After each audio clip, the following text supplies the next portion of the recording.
Hello students, now we discuss question number 2.10 of chapter 2 NCERT exercise.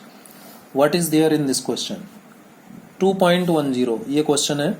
A 12 picofarad capacitor is connected to a 50 volt battery. एक capacitor है जिसका capacitance आपको दे रखा है 12 picofarad, is connected to a 50 volt battery, और ये जुड़ा हुआ है एक बैटरी से. किस बैटरी से? जो कितना वोल्टेज सप्लाई दे रही है? 50 वोल्ट वोल्टेज सप्लाई दे रही है. How much electrostatic energy is stored in the capacitor, ये कितनी एनर्जी स्टोर करेगा, यू का वैल्यू पूछ रहा है. तो सॉल्यूशन की बात करूं, डायग्राम बना लिया जैसा क्वेश्चन कह रहा है, इजी हो गया. तो electrostatic energy stored in the capacitor, क्या होता है फॉर्मूला? यहाँ क्या क्या दे रखा है? सी और बी दे रखा है, तो कौन सा formula? Half C V square रख दीजिए बस. सी का वैल्यू 12 पिको फैराड यानी इतना, और v का वैल्यू 50 यानी होल स्क्वायर है. 1/2 से ये काट दीजिए 6 इंटू 10⁻⁻12, और 50 होल स्क्वायर है तो 50 इंटू 50, तो 6 इंटू 10⁻⁻12, ये हो गया 2500. 50 इंटू 50, और इसको 25 इंटू 6 150, और 2 जीरो और हैं तो ये हो जाएगा -12, और ये आ जाएगा आपका 15 इंटू 10⁻⁻9. ठीक है, या फिर लिखें जूल, ये एनर्जी आई. या फिर लिखो U इज इक्वल टू 1.5 करके भी लिख सकते हो, -18 जूल. ये आंसर आ जाएगा एनर्जी का. ठीक है, तो ये बड़ा सिंपल सा क्वेश्चन था. अगले पर चलते हैं. अगला क्वेश्चन है 2.11 एनसीईआरटी एक्सरसाइज से है. A 600 picofarad capacitor is charged. A 600 picofarad, यहाँ आएगा capacitor. A 600 picofarad capacitor is charged by a 200 volt supply, यानी एक कैपेसिटर है, ये कैपेसिटर है जिसका कैपेसिटेंस 600 पिको फैराड दे रखा है. इसको चार्ज किया जाता है किससे? एक 200 वोल्ट सप्लाई से. बी का वैल्यू, बैटरी का वोल्टेज कितना दे रखा है? 200 वोल्ट. इस सप्लाई से इसको चार्ज किया जाता है. चार्ज करने के बाद it is then disconnected from the supply and is connected to another 600 picofarad capacitor. अब ये थ्योरी जैसा क्वेश्चन हो गया. अब चार्ज किया, after charging supply is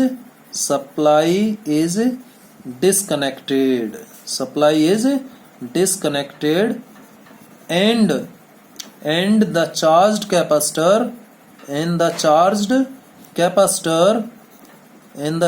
capacitor is then connected. किससे जोड़ा जाता है? is then connected to 600 picofarad uncharged capacitor से जोड़ा जाता है. ठीक है, तो देखिए जब इसको चार्ज किया तो इसकी कुछ एनर्जी रही होगी. ठीक है, तो इसकी इस समय जो एनर्जी है चार्जिंग के समय, इनिशियल एनर्जी निकाल लेता हूँ. ये सॉल्यूशन की बात कर रहा हूँ. इनिशियल एनर्जी कौन सी एनर्जी? Electrical energy. UI कितना? Half C V square. ठीक है, हाफ सी वी स्क्वायर. ठीक है ना, तो 1/2 C कितना? 600. P को मतलब -12, और V कितना? 200. स्क्वायर है तो इंटू 200. सॉल्व करें, 2 से ये 200 कैंसिल हुआ, 100 आ गया. अब देखिए 200 इंटू 100 इंटू 600, 2 6 12, 1 2 3 4 5 6 जीरो हैं, और ये -12 है तो -6 हो जाएगा. यानी जो U का वैल्यू आया यहाँ पर, वो U का वैल्यू क्या आ गया मेरा? इनिशियल जो एनर्जी आ गई, वो एनर्जी आ गई इतना जूल. UI का वैल्यू निकाल लिया मैंने, इनिशियल इलेक्ट्रोस्टैटिक एनर्जी निकाल ली चार्ज करने पर. अब जो बैटरी को हटा लिया, अब बैटरी को हटा करके इस कैपेसिटर को एक सेम कैपेसिटेंस के दूसरे अनचार्ज कैपेसिटर से जोड़ा गया है. तो जोड़िए, चलिए करते हैं आगे। तो सेम कैपेसिटेंस के दूसरे अनचार्ज कैपेसिटर से इसको जोड़ दें। ये देखिए सेम कैपेसिटेंस के, ये लीजिए, ये 600 पिकोफैराड का कैपेसिटर है। इसको बैटरी से चार्ज कर लिया था। चार्ज करने के बाद एक दूसरे अनचार्ज कैपेसिटर से इसको जोड़ा, ये जोड़ दिया अनचार्ज कैपेसिटर। ये चार्ज था, ठीक है, और ये अनचार्ज।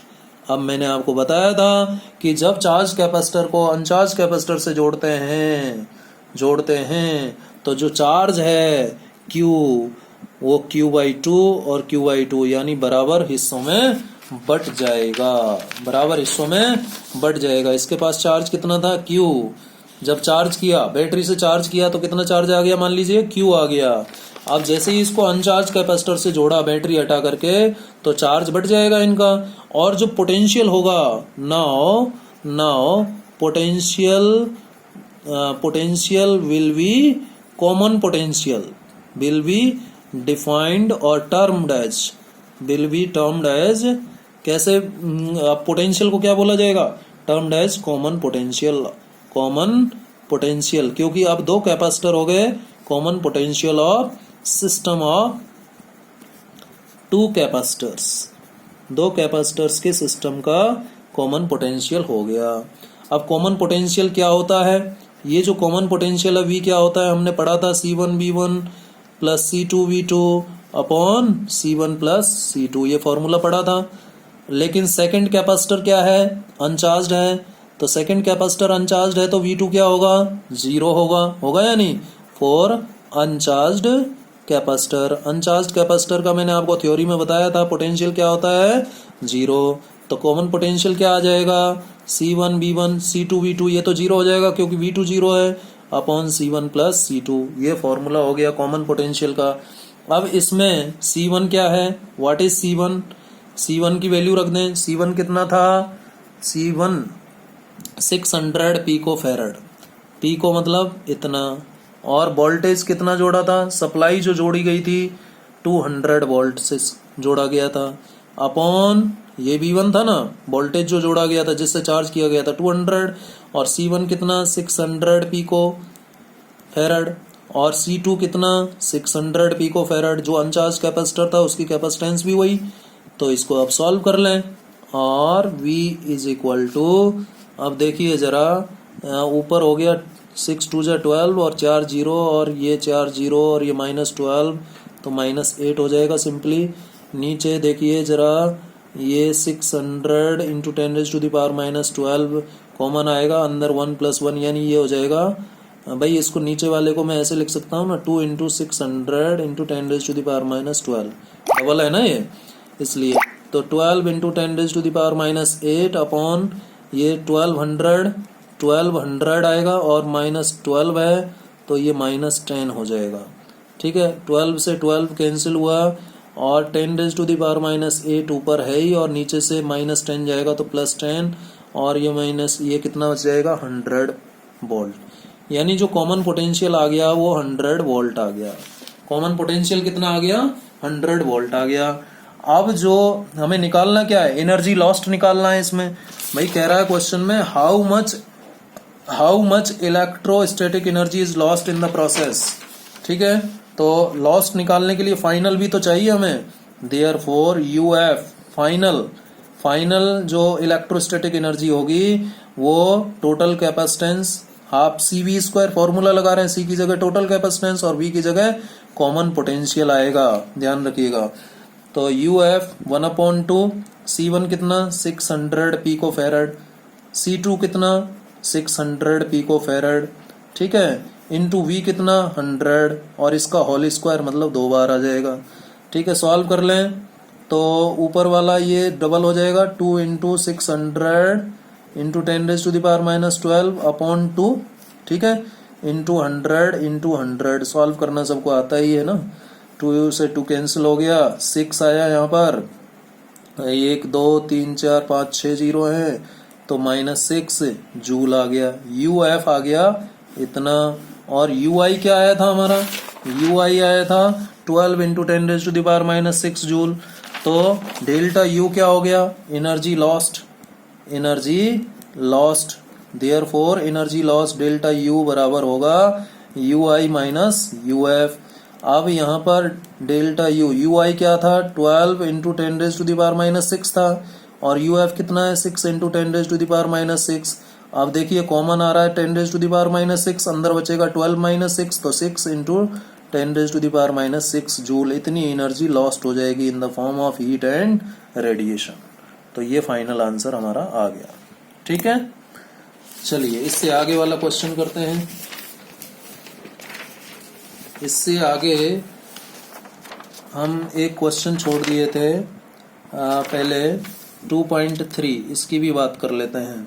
ठीक है, क्या है, 2 चार्जेस हैं 2 microcoulomb and -2 microcoulomb are placed at points A and B 6 centimetre apart. ये 2 पॉइंट्स हैं जी, थोड़ा नीचे करते हैं। ये पॉइंट है और एक ये बी पॉइंट है, ए एंड बी दोनों एक दूसरे से 6 सेंटीमीटर डिस्टेंस पर हैं। ठीक है, कितने डिस्टेंस पर हैं 6 सेंटीमीटर। ठीक है, और कह रहा है कि यहाँ पर +2 माइक्रोकूलम चार्ज है और यहाँ पर -2 माइक्रोकूलम चार्ज है। ठीक है, इसके पार्ट ए में कह रहा है identify N equipotential surface of the system. Equipotential surface क्या होगा भाई, सीधी सी बात है, ये पॉजिटिव चार्ज है, ये नेगेटिव चार्ज है, तो पॉजिटिव से नेगेटिव की तरफ जाएंगे, पॉजिटिव से तो बाहर जाती है, नेगेटिव की तरफ आती है। तो जो इलेक्ट्रिक फील्ड लाइन है पहले ये बना लें, तभी तो हमें इक्विपोटेंशियल सरफेस पता चलेगी। तो पहले इलेक्ट्रिक फील्ड लाइन बना लीजिए, ऐसे ही तो होंगी इलेक्ट्रिक फील्ड लाइन भाई, पॉजिटिव से तो जाएंगी और नेगेटिव पर खत्म होंगी। ठीक है, तो इस तरीके से हमने ये इलेक्ट्रिक फील्ड लाइंस बना ली। ठीक है, ये इलेक्ट्रिक फील्ड लाइन पॉजिटिव के लिए तो बाहर की तरफ और नेगेटिव के लिए इनवर्ड, नेगेटिव के लिए इनवर्ड, नेगेटिव के लिए क्या हो जाएंगी इनवर्ड। तो ये तो इलेक्ट्रिक फील्ड लाइन आई। अब इक्विपोटेंशियल सरफेस ड्रॉ करें इनकी। इक्विपोटेंशियल सरफेस ये लीजिए, सर्कुलर होंगी ना, कॉसेंट्रिक सर्कल्स के रूप में होंगी, इस तरीके से होंगी, ये इक्विपोटेंशियल सरफेस होंगी। ये जो डॉटेड में सर्किल ड्रॉ कर रहा हूं ये क्या होंगे इक्विपोटेंशियल सरफेस होंगे। क्या होंगे ये इक्विपोटेंशियल सरफेस होंगी। ठीक है, तो ये तो इक्विपोटेंशियल सरफेस पार्ट ए हो गया, पार्ट ए हो गया। बी में क्या कह रहा है, what is the direction of the electric field at every point on this surface. इस इक्विपोटेंशियल सरफेस पर इलेक्ट्रिक फील्ड का डायरेक्शन क्या होगा।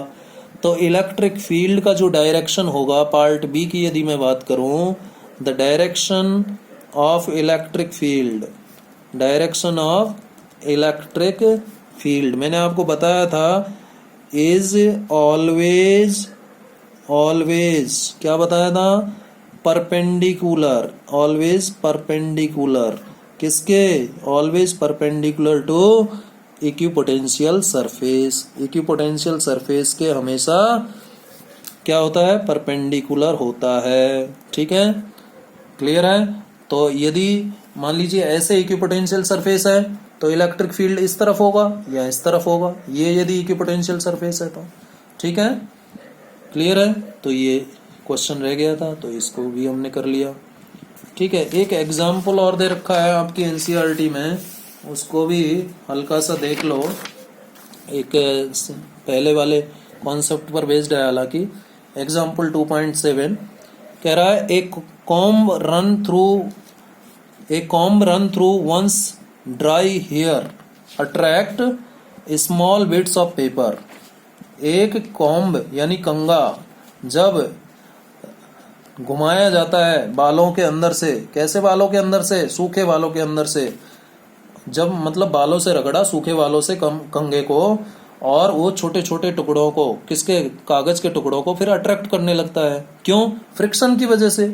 किसकी वजह से, फ्रिक्शन की वजह से। क्योंकि जब हम रगड़ते हैं भाई, इसका आंसर क्या होगा, जब हम कॉम्ब को ड्राई हेयर से रगड़ते हैं, सूखे बालों से रगड़ते हैं, तो फ्रिक्शन के कारण इलेक्ट्रिसिटी प्रोड्यूस होती है, यानी चार्ज इंड्यूस होता है, और वो चार्ज जो है स्मॉल बिट्स ऑफ पेपर को अट्रैक्ट कर लेता है।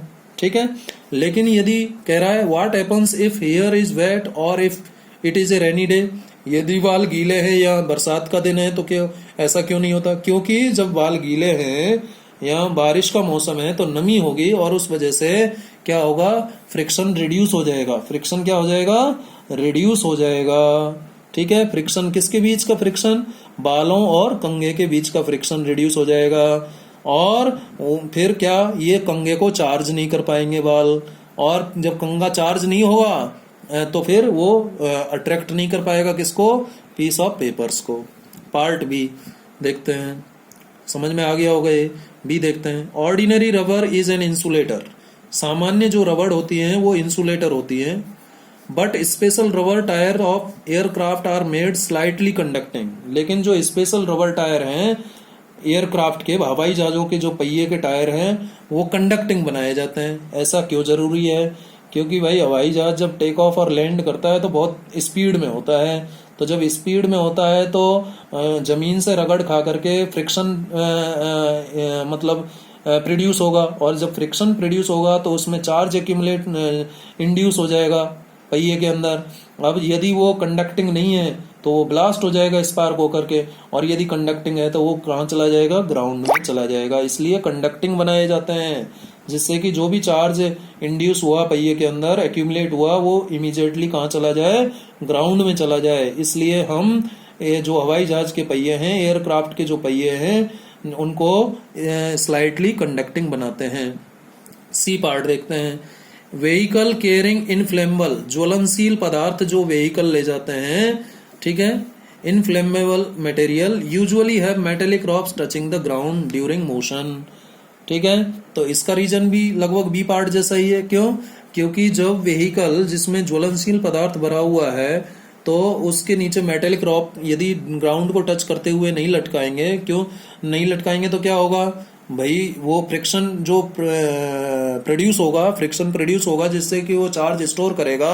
यदि उस चार्ज को जाने की जगह नहीं मिलेगी, अर्थिंग नहीं मिलेगी, तो जो इनफ्लेमेबल मटेरियल है, ज्वलनशील पदार्थ है, वो आग पकड़ लेगा और उससे दुर्घटना हो सकती है।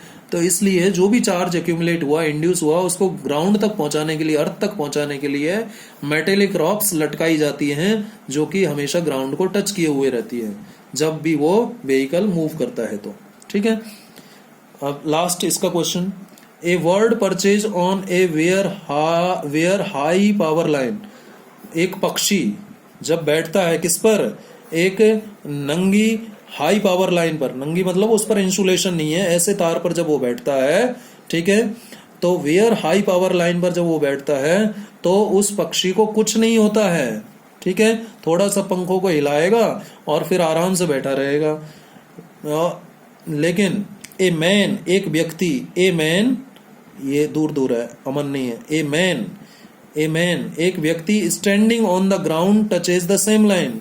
लेकिन जब एक व्यक्ति जो कि ग्राउंड पर खड़ा हुआ है, यदि वो उस लाइन को टच कर लेगा तो उसको फैटल इलेक्ट्रिक शॉक लगेगा। ऐसा क्यों भाई? जब वो व्यक्ति ग्राउंड से खड़ा हुआ, ग्राउंड पर खड़ा होकर के तार को पकड़ेगा तो अर्थिंग मिल जाएगा, और body is a good conductor of electricity.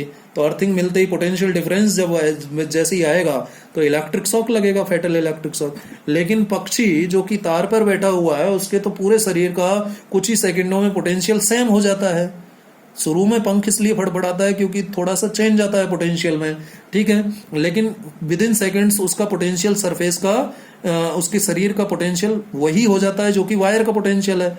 इसलिए वो बिना किसी फैटल इलेक्ट्रिक शॉक के आराम से बैठा रहता है। लेकिन जैसे ही उस पक्षी की पूंछ किसी दूसरे वायर से टच हुई और जैसे ही उसको पोटेंशियल डिफरेंस मिला, वैसे ही पक्षी क्या होगा, धड़ाम से नीचे आ जाएगा क्योंकि उसको इलेक्ट्रिक शॉक लगेगा। लेकिन जब तक वो दूसरे वायर से टच नहीं होगा तब तक वो कांस्टेंट पोटेंशियल पर उसका पूरा शरीर रहेगा, और कांस्टेंट पोटेंशियल के केस में चार्ज फ्लो नहीं होता है। लेकिन जब व्यक्ति ग्राउंड पर खड़ा हुआ है तो अर्थ का पोटेंशियल तो जीरो है और वायर का पोटेंशियल हाई है, तो हाई से लो की तरफ पोटेंशियल फ्लो मूव हो जाएगा, फ्लो हो जाएगा, पोटेंशियल डिफरेंस वहां पर मिल गया, चार्ज फ्लो हो जाएगा उस वजह से, और उस वजह से उस व्यक्ति को तो हाई इलेक्ट्रिक शॉक लगेगा, फैटल इलेक्ट्रिक शॉक लगेगा। तो इस वजह से ऐसा होता है। तो हमने इस चैप्टर को आज कंप्लीट किया है विद न्यूमेरिकल प्रॉब्लम्स। हमने थ्योरी पढ़ी, उसके बाद में सॉल्व एग्जाम्पल्स भी हमने किए और एक्सरसाइज के कुछ क्वेश्चंस किए, लगभग 11-12 क्वेश्चंस हमने एक्सरसाइज के भी किए।